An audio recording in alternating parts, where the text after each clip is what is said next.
Good. Nobody's triggered. I see I'm in the right place. My name's Jon Wong. You may call me John, and my pronouns are... Just kidding. So, how's everybody's November going today? Right, it's quite difficult to follow proper speakers that don't need any notes. This is only the second time that I'm speaking in public, so do bear with me. I'm delighted to be invited to speak here by Nettie and Elizabeth over there, and I hope I don't disappoint. And a special thanks to my friend Rebecca, who's sitting over there, a liberalist from Canada, who's coming over to visit, and she helped me quite a bit on my script. So if you don't like what I'm saying, blame women. Right, dating in the current year. Good luck. It's not easy. It's not an easy feat in the current social and political climate. Every other day, we see another new article in the mainstream media with titles such as "Broke Men are hurting women's marriage prospects." "Do unmarried women face shortage of partners in marriage market?" Or "Women are struggling to find men who makes as much money as they do." Shit. Okay, so what is the underlying theme here? Right, some of you must already be thinking, wait a minute, problems that affect men are repackaged as women's issues. Right, but in reality, men are getting jobs, dropping out of colleges in record rates, and generally failing. But women are the ones suffering? Whilst the sex-biased narrative of the articles are blatantly obvious, what these articles highlight is a very important point. Both men and women are suffering as a result of the feminists' relentless pursuit of emasculating men and masculinizing women.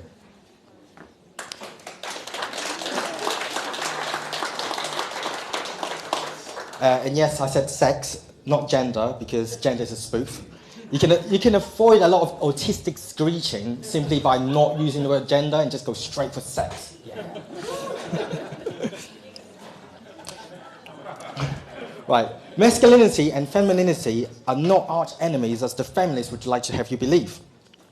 Far from it. They complement each other. I mean, the very fact that I have to say this is symptomatic of the current state of the divisive nature of mainstream narrative. The yin and the yang, the concept of dualism in ancient Chinese philosophy of Taoism, equals and opposite. Each side had in its core an element of the other represented by a small dot. Neither pole is superior to the other, and an increase in one brings a corresponding decrease of the other. Yep. A correct balance in the two poles must be reached in order to achieve harmony. Tip this equilibrium, and the result is chaos. Feminists push women towards pursuing a high-paid job and exclusively lucrative business propositions. And as my previous speaker, Zubi, had highlighted, it's never those low-end jobs or dangerous jobs. These feminists then has the audacity to complain that women can't find men making as much money as they do. This is a double-edged sword of equality. You can't have your cake and eat it. We'll go into the reasons why men aren't attracted to women who are CEOs of a company in just a moment. But first, we have a reasonably representative sample of men here. So let's have a show of hands. How many of you, in an ideal situation, would like to start a family or have already done so? Raise your hands. Right, that's exactly. So that's probably like a majority of men, but I can't really see because it's too bright.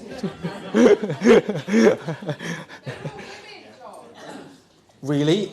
Are they trans women? Or actually, hang on, let's not go there. Right, women have evolved to select across and up, and as such, they tend towards men with higher social status than themselves. And at the same time, these women, persuaded by the false premise of girl power, spent their 20s and their 30s pursuing competitive careers. What's the logical consequence of this action? This is a really tough one, I know, right? The pool of men that match the dating criteria diminishes drastically. Not only that, let's consider the men who actually meet this dating criteria. They have a career, financially secure, they have their own homes, and they're looking for women to settle down and to be mothers and start a family. Why would these men pick a career-intensive woman more often than not at the tail end of her fertility compared to younger women who are looking to start a family earlier in their lives? The financial prospect of these women has no value to these equally financially secure men. In fact, the very fact that these career-driven women have spent their entire lives pursuing is a negative equity to their target audience. I'm not suggesting that women shouldn't pursue what they want. After all, I'm socially libertarian. But women should be well informed to the reality against the narrative they've been missold grossly by feminists, because it's a true tragedy for both the sexes. Thank you. I've seen this played out amongst my own social circles. I have many single friends, female friends in the mid to late 30s who are quite hot actually, and financially secure, have their own homes.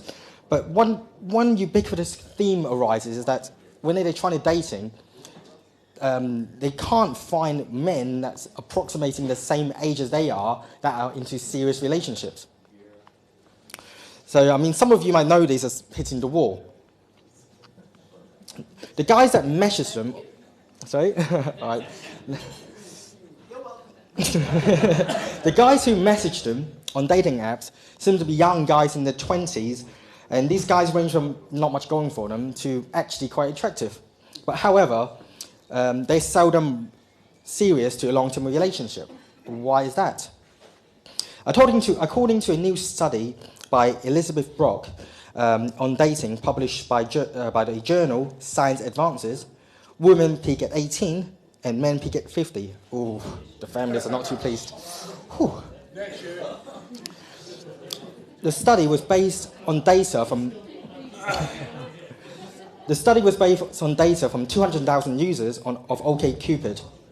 What it shows is that, all things considered, women's desirability declines sharply from when they're 18 and then slowly reaching about, coming down at about 60. In contrast, men grow steadily until they reach about 50 and then decline back again. At this point, it's very important to note that the scope of this study is on dating apps and not like real life interactions. Traditionally, the size of each person's pool of potential mate is limited by their social circle. Like, for example, like where you live, or your school or your work. And it roughly correlates to geographical locations. Online dating and dating apps, for better for some people and for worse for others, have revolutionized this. Now, for the swipe of a fingertip, every man and woman has access to seemingly infinite pool of potential mates. The most desirable woman in this particular study received 1,504 messages over the course of the study. That's about one message every 30 minutes, every day, 7 days a week. So it's quite simple to see why, it's quite simple to see why that dating apps is reducing the amount of consideration each person give to the potential mates. Dating apps reduces the humanity in considering mates. Someone with a bad profile picture, silly username, or bland profile might get rejected instantly. But in real life, could be a wonderful conversationalist or side-splittingly funny. The ultimate irony of this as well is that men are the ones who are more visually orientated sex. But women are conditioned to judge men through these dating apps, to judge men just by their looks. Everybody loses. Some of you might be familiar with Pareto distribution. Pareto, or more commonly known as the 80-20 rule. Apply that to the dating domain, approximately only 20% of men get matches with 80% of the women. So now imagine this. Before the invention of the dating app, the men that you're competing with may be up to about 100 men in your social circles. But now with the dating app, you're competing with men, every man within about 15 miles of where you live. So if you live in a big city, that is literally hundreds of thousands of men. So you've just raised the competition. Everything said and done, people still match with the potential mates to their approximate desirability. And what's happening due to the inflated market size is that and the disparity in the desirability in age amongst the sexes is fully on display, with a small number of high-status older men matching with the younger, more youthful women. In contrast, the younger men who cannot compete with the older, established men end up pursuing women considerably older than themselves, whom are still physically attractive, like I said previously about my friends, but are past their peak fertility, and thus are not really the long-term relational targets for them. You can visualize this with the desirability of the respective sexes over the age on the graph, and you will notice where they intersect at around mid-30s. So, at around mid-30s is when the script seems to flip. So what can we do to improve men, and young men in particular? A new Pew Research study suggests that parents are doing too much for the young adult children. 64% of all adults surveyed said that children should be financially independent from their parents by the age of 22. But only 24% of young adults are actually financially independent from their parents by the age of 22 or younger. Clearly, the infantilization of young adults is having a tremendous negative impact in the future. I remember reading an article about, it's American, but it's equally applied to us because it's in the West, of a girl that was enrolling into college, or university as we call it, in America. And she dropped out because she couldn't handle having sauce on her food. Throughout her life, every time she eats, her parents would they would prearrange there's no sauce on her food. So even if she visited her friend, her parents would ring up and go, "Hello, can you not have any sauce in your dinner today, please?" And arrange that there's no sauce in her food. She dropped out of university because she can't handle sauce in the canteen. Anyway, I digress. To think merely a couple of generations ago, our grandparents at the same age as us are fighting for the wars.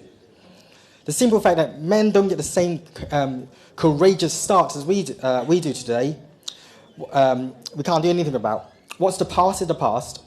The best time to start is now. So my advice is get out, explore, and become a better version of yourself. Instead of relying on dating apps, where the pool is so large and women have enacted filters just to make sense of it, expand your natural social circles in real life. Stretch yourself, explore avenues of which you normally wouldn't explore. And it's a simple fact that controlled exposure to the unknown is the best way to develop competence, and confidence in dealing with situations life throws at you. We have to take everything in incremental steps so that they are manageable. So the most important of all is to make the first step. Even if you screw up, what you should focus on is not the humiliation of your defeat, but how not to make the same mistakes again. I mean, after all, this is the very reason I'm here, because this is the second time I've done public speaking. So, because I'm scared of doing it, I said I will do it. Be quiet!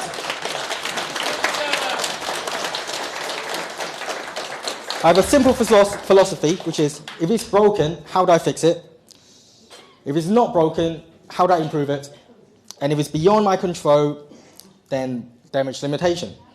Never dwell, because once you solve the problem, it's nothing to cry about anyway.